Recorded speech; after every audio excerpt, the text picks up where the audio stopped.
Do you want to learn how to detail a cute little creature? Well, this tutorial is for you.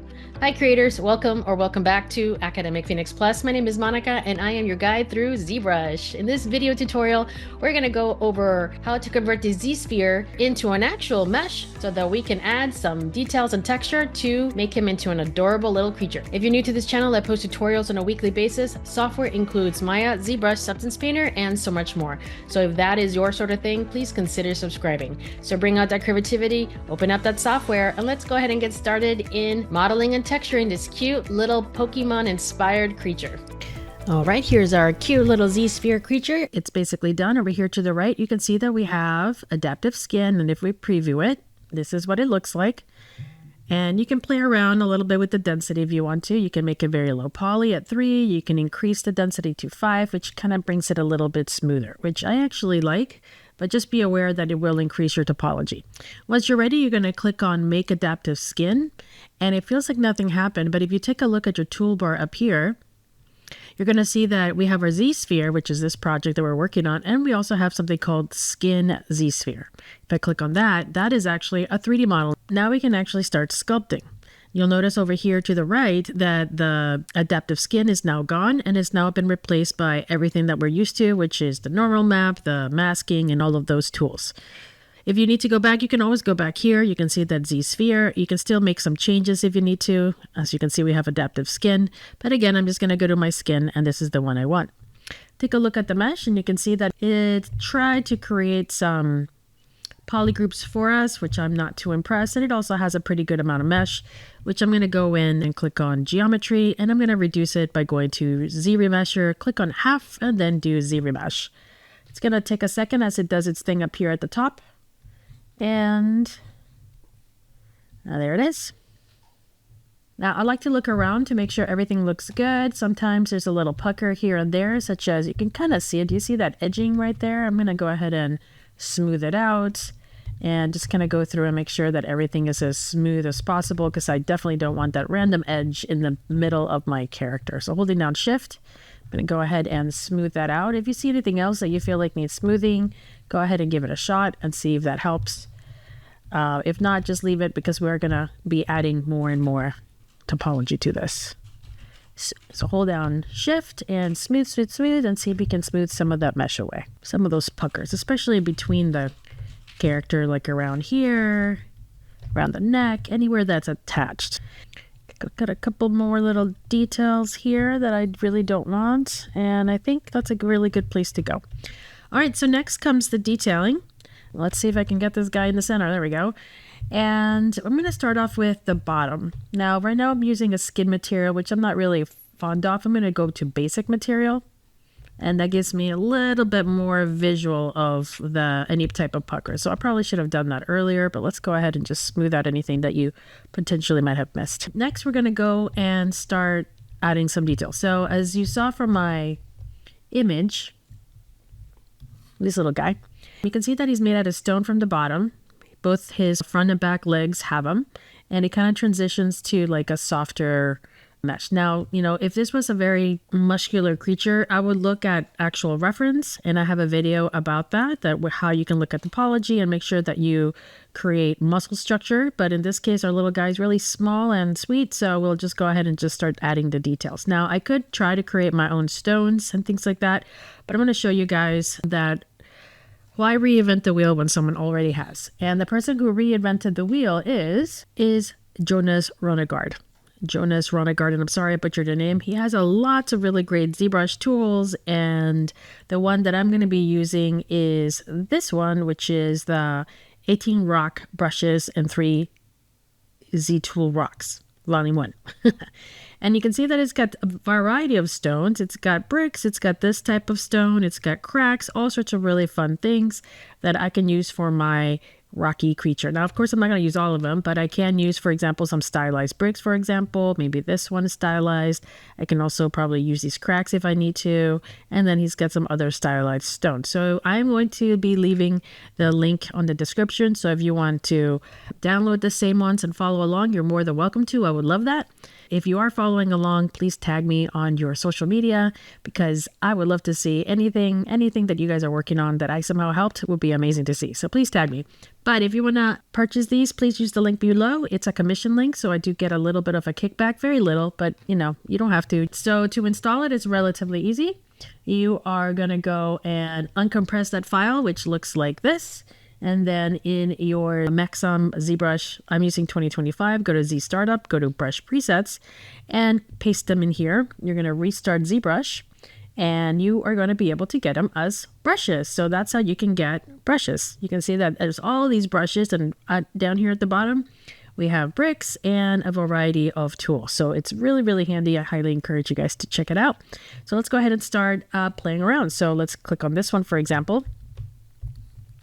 And if I click and drag, I'm going to get some stone. Now I do have symmetry on, so just be aware that the left side and the right side are going to look exactly the same. But if I zoom in, you're going to notice that the quality isn't so hot. Well, that's because I need to divide. So over here to the right, let's go to Geometry, Divide. And now I have about 1 million polygons, which is pretty good. I'm going to definitely be working with that. And you can see that now I can create some stones. Right, so I'm going to go through and just kind of do a variety of different types. Some of them are going to be larger and some of them are going to be smaller. Let's take a look at some other ones that we have. Over here, we have some other rocks here. So for example, we'll click on this one. You can see that I can kind of bring them in, and this is going to help transition from going to lots of stone to something a little bit less stony. So that's going to help transition that as well. So there we go. We have some really nice rocks here. Oop, missed a spot. Let's go ahead and grab another brush. Let's see, what else can I use? Let's go back to this one and kind of go in and fill that in a little bit. There we go. And you can see that it's affecting the other side, right? As you can see. So to fix that, we need to go to brush. Let's go down to auto masking and turn on back face mask. And now when I try to do it this way again, it doesn't affect the other side, which is exactly what we want. So let's go ahead and put some stones in here. And I'm going to do the same thing for this side. Go ahead and start adding some bigger stones.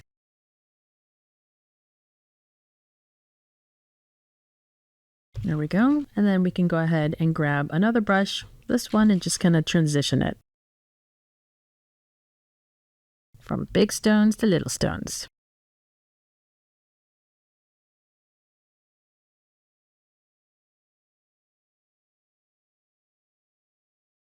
All right, so very quickly we can create some really nice details onto our creature. Next, we want to add some sort of texture to our object. After all, this little creature is looking really cute, but very smooth. So we can go ahead and use surface noise. So in surface, let's go ahead and add a little bit of noise.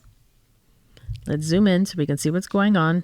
And we can increase our scale just a little bit to give it a little bit of noise. Click OK, and then apply to mesh. So that's going to help give it a little bit of extra noise. Now don't forget that there's a variety of tools that we can use here to help make your character look more interesting. So we have the chisel. Give it a second to load. And here you can do some really fun things, such as adding scales if you need to. This one's going to be one ginormous scale. We have another scale here. So if you wanted to add like a back, let's turn off symmetry. If you can just layer it right, you can actually get some really interesting details to make this creature more interesting to look at. Again, doesn't look like my reference image, but just wanted to make sure that you guys are aware that there are a bunch of creature stuff here that you can kind of create. So for example, there is an eye. Now mine is very large eye. If you wanted to add a large eye, let me turn on symmetry. So it looks even less creepy. You can always hold down Alt to get a negative impression, right?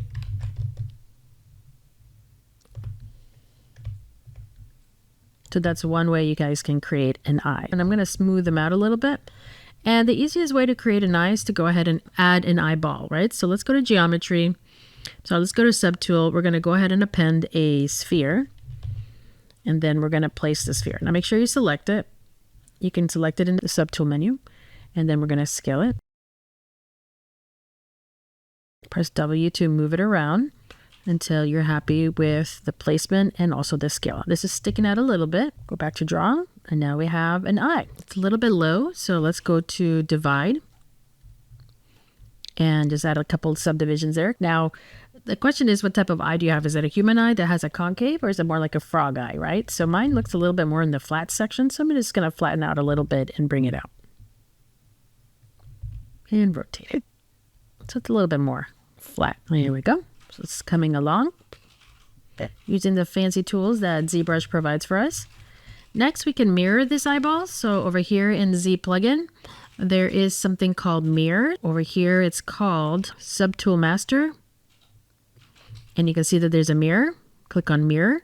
Then it's going to ask you which one do you want. Do you want to merge them or append? And I'm going to ask it to append, so it's 2 individual ones.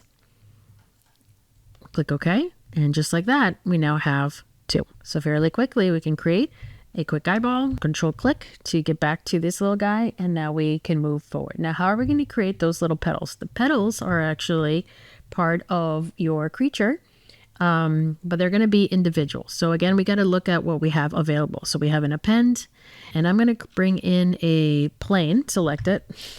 Don't forget that. And you can see that it only shows up on one side, right? So that's something that you got to be aware of, is that there is a double face. Now, if you don't want that, you can in fact change it. It's under display properties and you can do double. So now you can click on that. So here's my leaf. And what I can do is go back to draw, which is Q. I'm going to go back to my standard brush and I'm going to draw it. So hold down Control to mask. Let's go ahead. Oop, and you can see how low it is. Undo. Let's go to the geometry and divide a couple of times. And then we can go ahead and draw our leaf. Does that look like a leaf to you guys? Let me turn on symmetry. Make sure it looks like symmetry is on in a different space, right? So let's go to transform and see if we can find the right symmetry. It's right here. Let's see, let's click on this one, which usually forces the pivot to go to the right place. And there it is. So let's go back to transform, turn off Z.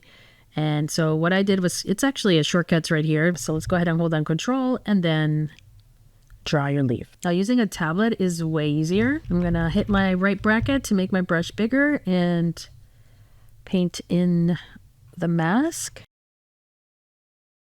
Alt if you want to subtract.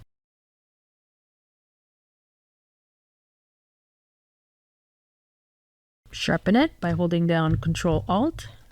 Again, you can kind of cut a little bit of that edge here. There we go. That looks good. And then we're going to go to extract. Let's go to our subtool. We're going to go to extract, kind of rotate a little bit, extract, see how big it is. That's going to be, just want to make sure it's not on the other side. It is on the other side, so just be aware. Let's reduce our thickness to 0.01. Again, extract, make sure it doubles on, and then when you're ready, accept. Remove the mask by control clicking and dragging. And I'm going to hide this one. So now we have a leaf. You can see what it looks like. You can see the mesh is not great. So we can either go into Dynamesh or ZRemesh. I'm going to do ZRemesh and reduce the mesh just because it's a little bit easier to control if it's a lot less. So let's go ahead and reduce it even more. A little bit less points, which is good. I'm going to do one more. Just keep reducing it until I'm happy with it. So now with this low poly object, I'll be able to manipulate it a little bit easier. So I can go to the move tool, make my brush bigger, or you can hold down spacebar and do draw size. And now I can just kind of go in and maybe push it in, or push this part out, push this in so it has a little bit of depth to it.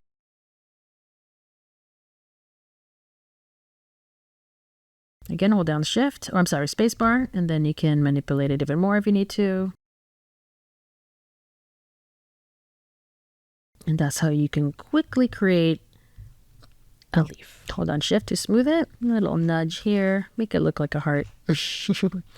All right, so now we have this. I'm going to move the pivot point by unlocking it. And then we can click on this one, which will actually put it in the center. And click on Home, which will take it back. But let's click on this one. I can drag it up a little bit and lock it up again. So this is going to help me place the leaf. So let's go ahead and scale it in, rotate it, focus a little bit, and start placing it.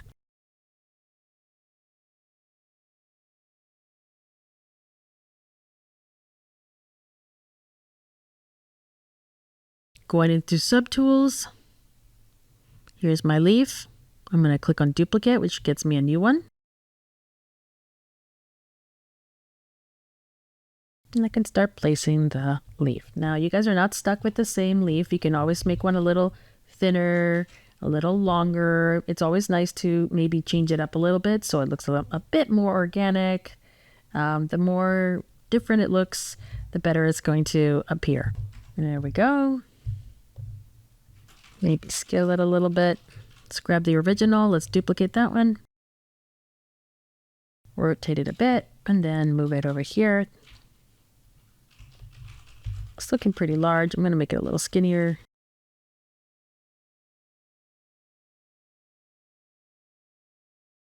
And slowly but surely start placing it in.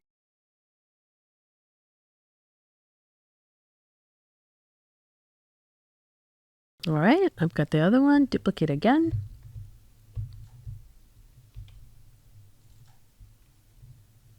And make a little one, little skinny one. Flatten it out a little bit and place it in. Control click, duplicate again.